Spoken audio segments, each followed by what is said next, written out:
Hi, welcome to another Power Blast podcast. I am not a fitness expert. I am not a nutritionist. I am not a certified trainer. Heck, I didn't even sleep at a Holiday Inn Express last night. But I am an independent team Beachbody coach, and I've successfully completed P90X and P90X Plus several times, and I want to talk about it.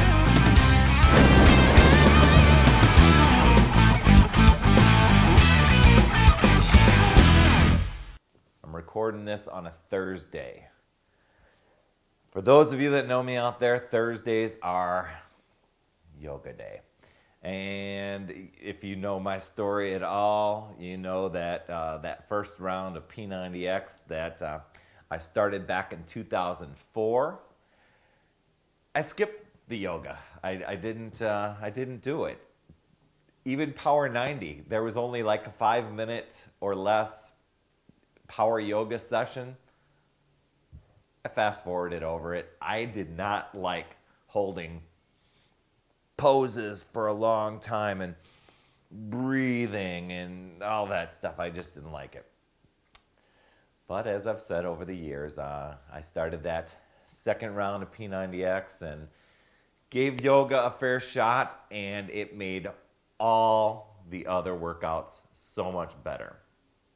So over the years, I have really taken quite a liking to yoga, and I know many of you out there do too.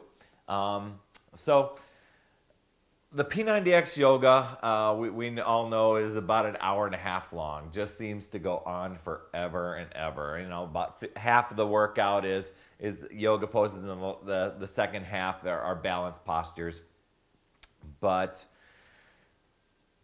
when Tony Horton came out with his one-on-one series, that mail subscription series that comes to your mailbox every month, in the volume 1, he did a yoga called Thornton of Youth yoga workout that all of us were like, yes, 48 minutes. Now that's a yoga session I can get into.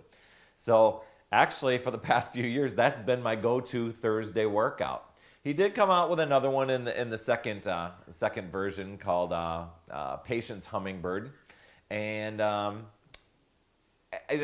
work that one in from time to time, but Fountain of Youth is my main one. Well, with this third season of the one-on-one series and Tony going through all of the different workouts and learning different exercises that is going to go into the new P90X MC2 for Muscle Confusion 2 workouts, this workout just came in the mail. As a matter of fact, it's been sitting here for about a week and a half, maybe even 2 weeks. Just because I happen to be smack dab in the middle of a P90X Plus session, and I'm really ramping things up at the last half of the year. Still, Thursdays are my yoga days. Doesn't matter which yoga session I did. Today, I decided to do the MC squared yoga session. MC squared. It's not MC squared. Yoga MC2 from the one-on-one series, and this one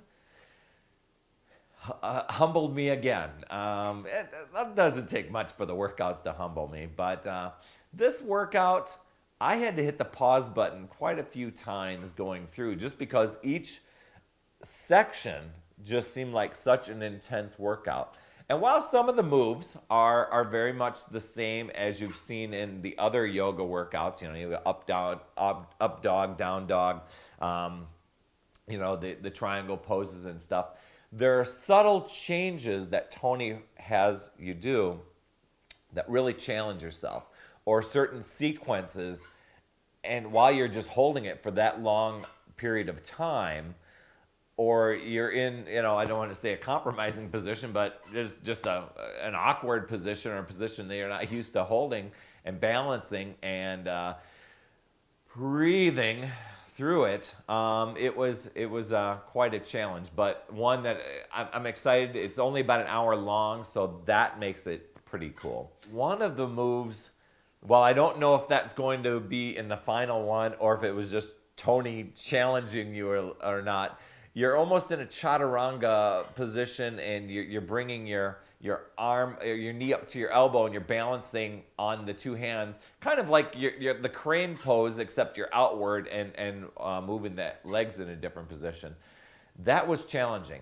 Now, one thing I do want to say, my wrists really, I mean, I don't even do push-ups on the floor. I always use the push-up stands. I do the same thing for yoga. Now, does that make my yoga workout any less intense? No. Maybe, you know, I'm not the fitness expert. I would guess that probably using the push-up stands for holding on doesn't work the muscles the same way as your typical yoga hands on the floor type of thing. But that's just the way I worked it. So, you know, as you're watching this footage, don't feel like, oh God, I got to go out and get push-up stands to do Tony's workout.